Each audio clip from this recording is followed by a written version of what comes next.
Bhinneka Tunggal Karya bekerja sama dengan Sanggar Seni Anak Indonesia mempersembahkan kisah Gajah Mada. Pada episod kali ini mengetengahkan judul Makarnya Para Pendusta.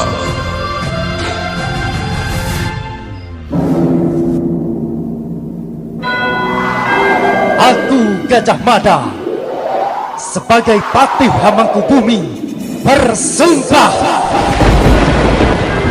pantang bagiku menyicip setetes pun nikmat dunia sampai mampu untukku menaklukkan Nusantara. Jikalau aku Gajah Mada telah menguasai Gurun, Seram, Tanjung Pura, Haru, Pahang, Tompo, Bali, Sunda, Palembang, dan Tumasik, demikianlah baru aku akan melepaskan kuasaku. Yait!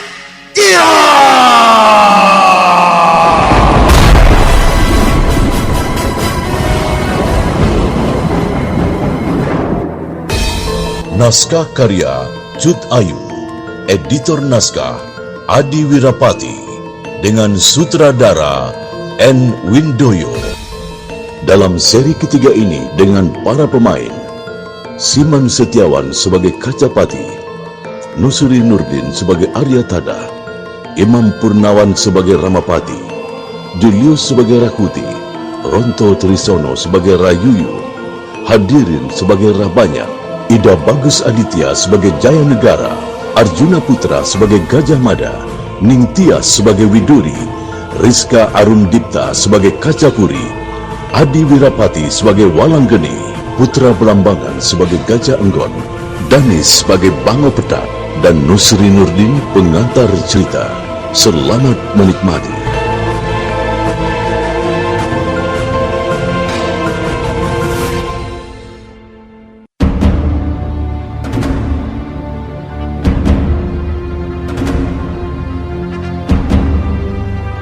Seperti yang telah kita ketahui pada seri terdahulu, pertahanan Istana Majapahit nyaris hancur digempur musuh. Mengetahui keadaan yang demikian, maka Mahapati Arya Tada yang merasa cemas memutuskan untuk keluar saja dari kediamannya.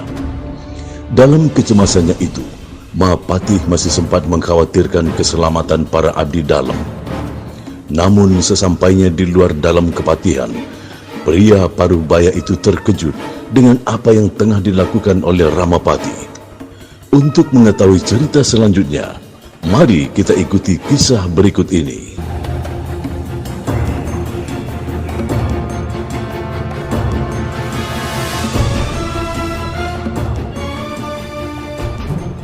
Maaf Paman, jika saya deksura, kemanakah Paman hendak pergi dalam keadaan segenting ini? Oh, kau mengejutkan aku saja, Kacapati. Aku hanya ingin memastikan keselamatan para abdi dalam. Kalau kau mau, ikutlah bersamaku. Tentu saja saya akan ikut Paman. Saya takut jika nanti ada suatu hal buruk yang menimpa Paman Tada, bisa-bisa ayah akan merebusku hidup-hidup.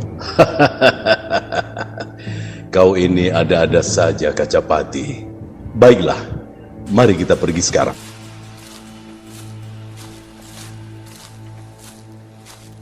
Sudah aku perintahkan, letakkan senjata kalian. Raja Majapahit itu sudah pergi melarikan diri. Prajurit, bunuh siapapun yang berani melawan. Jahanam kau, Ramapati. Sampai hati kau mengkhianati raja. Ternyata di balik kata-kata manismu tersimpan hati yang amat berbulu. Sudahlah, Mahapati. Lebih baik kau diam. Kau tidak seharusnya menentangku. Percuma saja. Karena si pecundang Kalagemek itu sudah terpirit-pirit melarikan diri. Akan jauh lebih harif jika sembah sujudmu kau haturkan kepadaku. Karena Ramapati inilah yang akan menjadi raja selanjutnya. Kurang ajar kau Ramapati. Kemarilah kau, biar aku babat lidah busukmu itu. Tahan Kacapati, tak ada gunanya kau meladani ular seperti itu. Itu hanya akan mengotori tanganmu saja. Dengar kata-kataku ini Ramapati. Kau dapat melakukan apapun yang kau suka. Tapi yakinlah, sesuatu yang bukan milikmu tidak akan pernah kau miliki. Banyak bicara kau, prajurit. Ringkus Mapati dan penjarakan dia di kediamannya. Berlarilah Kacapati, larilah. Menyadari keadaan bahwa tidak mungkin ia melawan dalam kedudukan yang tidak menguntungkan, maka Kacapati memutuskan untuk menuruti saja seruan Aryatada pamannya itu. Sementara itu, di depan gerbang Pura Waktra, para Dharma Putra beserta pasukannya telah berhasil mematahkan perlawanan sisa-sisa prajurit istana. Nah, sekarang dengarkan perintahku. Pusatkan tenaga dalam kalian ke bagian tangan. Dalam hitungan ketiga, kita hantam bersama-sama gerbang ini. Bersiap-siaplah. 1, 2, 3, hantam! Ya!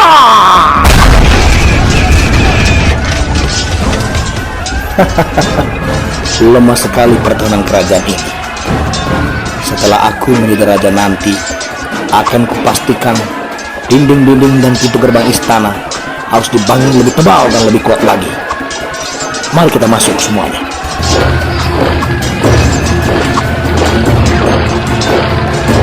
Ketika rombongan Dharma Putra melangkah masuk ke area dalam istana, terlihat di kanan kiri mereka puluhan prajurit yang telah berlutut meletakkan senjata. Tetapi raut masam Ramapati telah memantik rasa penasaran dari Rakuti. Tunggu prajurit. Ada apa ini Gusti? Mengapa Gusti Ramapati kelihatan gusar?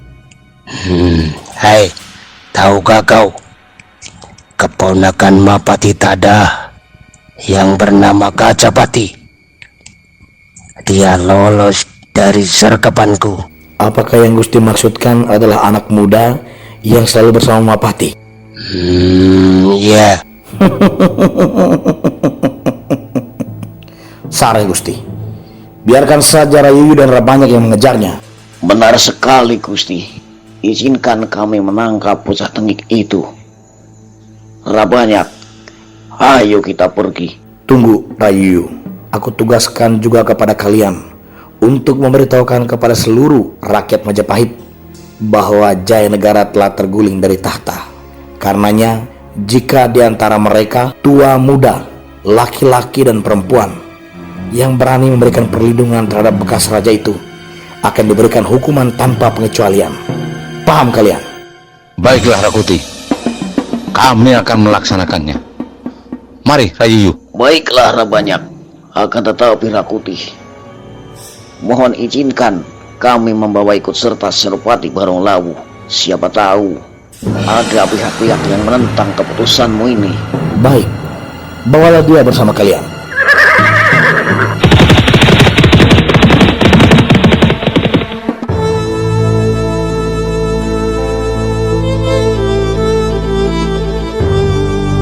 Sejenak kita tinggalkan suasana di kota raja. Ketika kita terus menyusuri jalan setapak selama sehari semalam, maka kita akan mendapati serombongan kecil yang tengah berjalan kaki.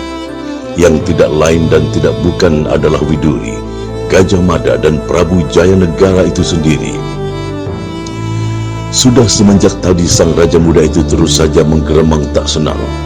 Gagasan cemerlang Gajah Mada yang mengharuskannya berjalan kaki membuatnya kelelahan.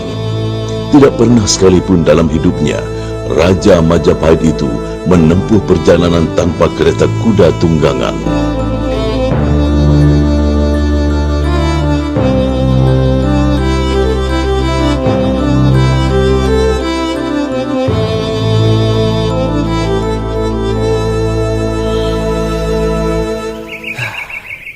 Aku rasa kita sudah jauh dari kota raja. alangkah baiknya kau mencari kuda saja, Bekal. Iya, hamba rasa yang mulia benar. Tapi menurut hamba, lebih baik kalau kita tetap berjalan kaki saja. Karena hamba yakin para pemberontak pasti mencari Baginda dengan menyusuri setiap jalan yang ada di padukuhan ini. Mereka pasti akan memeriksa semua yang melintas, termasuk orang-orang yang melakukan perjalanan dengan kereta ataupun kuda. Lagi pula, tempat yang akan kita tuju tidak begitu jauh dari sini lagi, Gusti. Gandita, hai, siapkan pedangmu. Sepertinya ada bahaya yang mendekati kita. Siap, Kakang. Dalam pada itu, seperti yang telah diisyaratkan oleh Bekal Gajah Mada, mendadak saja sesosok tubuh melesat dari balik pepohonan. Terlihat seorang gadis jelita menghadang rombongan kecil itu dengan tombak terhunus. Berhenti di sana, atau kuhajar kalian satu-satu. Lancang sekali kau. Ampun, Gusti Prabu. Biarlah hamba sedikit memberi pelajaran pada gadis ini, agar mengenal tata krama. Jangan cuma berani menggertak saja. Mari, hadapi aku.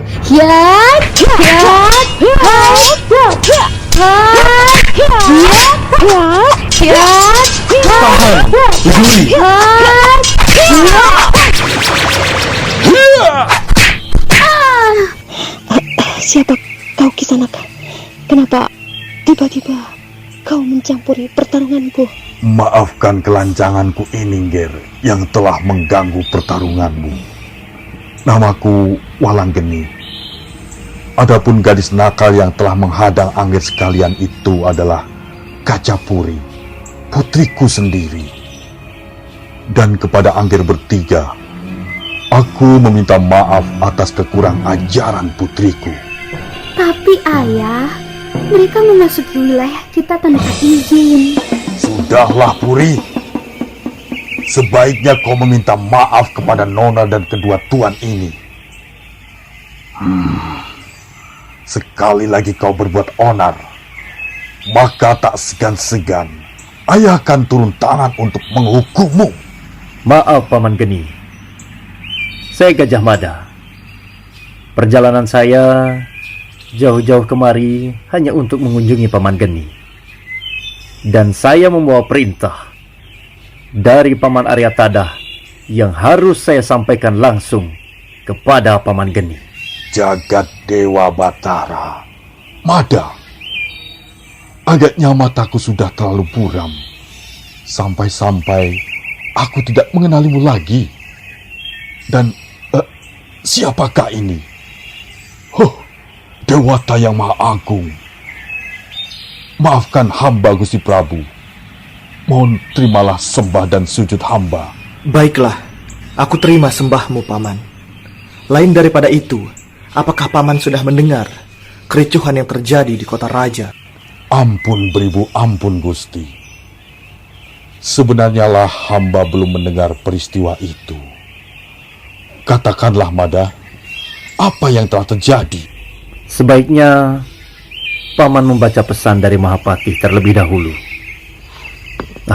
Silahkan, Paman. Demi dewa yang bertahta di langit, apa sebenarnya yang berkecamuk dalam benak para Dharma Putra hingga mereka menempuh tindakan sesat seperti ini? Baiklah jika demikian. Mari, Gusti Prabu, kau juga Mada. Dan maaf, Angger ini siapa namanya? Nama saya Widuri, Paman. Tidak apa-apa. Sama sekali saya tidak marah. Terima kasih, Nger. Baiklah, semuanya mari singgah di gubukku. Mapati memerintahkan agar aku menerima Gusti Prabu di kediamanku untuk sementara waktu. Setidaknya sampai keadaan benar-benar membaik. Setelah berhasil mengamankan berpuluh-puluh selir Prabu Jayanegara, Bangau Petak dan Gajah Enggon kini tengah sibuk menentukan langkah selanjutnya.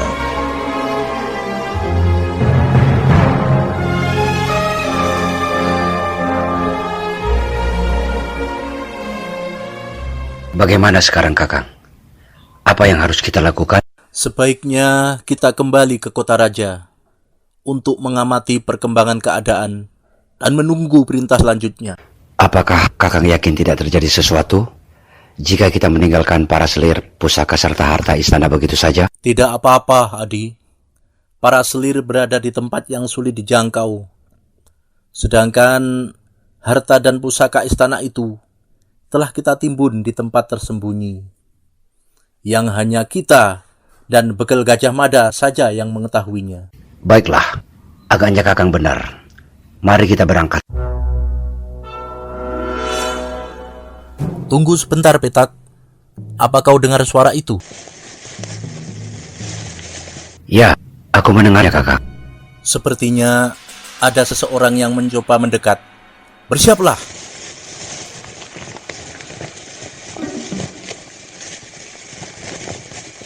Siapa kau? Tunggu Kisana. Saya tidak bermaksud jahat. Sebentar, Kakang. Sepertinya aku mengenalinya. Bukankah kau itu Kacapati, keponakan Mapati? Ada apa memangnya? Kenapa kau sampai berada di sini? Oh, Kakang Petak, Kakang Enggon. Akhirnya aku bertemu dengan kalian berdua di sini. Ketahuilah, Kakang, gerbang istana hancur. Para pemberontak kini telah menduduki istana sepenuhnya. Dan Gusti Prabu telah bersembunyi di luar istana, di tempat yang telah ditentukan. Sementara itu, Mahapati ditahan oleh pemberontak. Apa? Berani-beraninya para berdebah itu memenjarakan Mahapati. Kurang ajar benar. Sebaiknya kita semua kembali ke kota raja. Tapi aku yakin Rakuti pasti memerintahkan orang-orangnya untuk mencarimu, Pati. Karenanya sebaiknya kita kembali saat pagi hari. Sementara sembari menanti kau sempat beristirahat, biarkan aku dan Kakangmu Petak mempersiapkan sambutan untuk para berdebah Dharma Putra itu.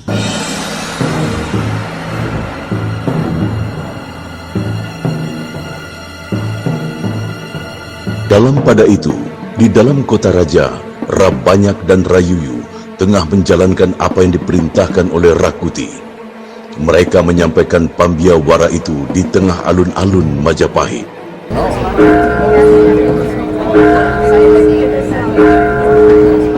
Woro-woro, berita ini ditujukan kepada seluruh rakyat di seantero bumi Majapahit. Diberitahukan bahwa Kalagemet atau yang bergelar Sri Maharaja Wiralanda Gupala atau Sri Sundara Pandia Dewa Adiswara saat ini telah diturunkan dari tahta dikarenakan beberapa kesalahan. Di bawah ini, Rakuti sebagai calon raja baru melarang dan memperingatkan bagi siapapun, baik tua, muda, laki-laki, perempuan, dan bahkan anak-anak yang berani memberikan perlindungan terhadap bekas raja itu. Atas tindakan tersebut, maka mereka akan dianggap memberontak pada raja baru kita. Untuk itu, telah disediakan tiang gantungan sebagai hukuman berat bagi para pemberontak tersebut. Demikian pambiawara ini ditulis dan kemudian disebarluaskan.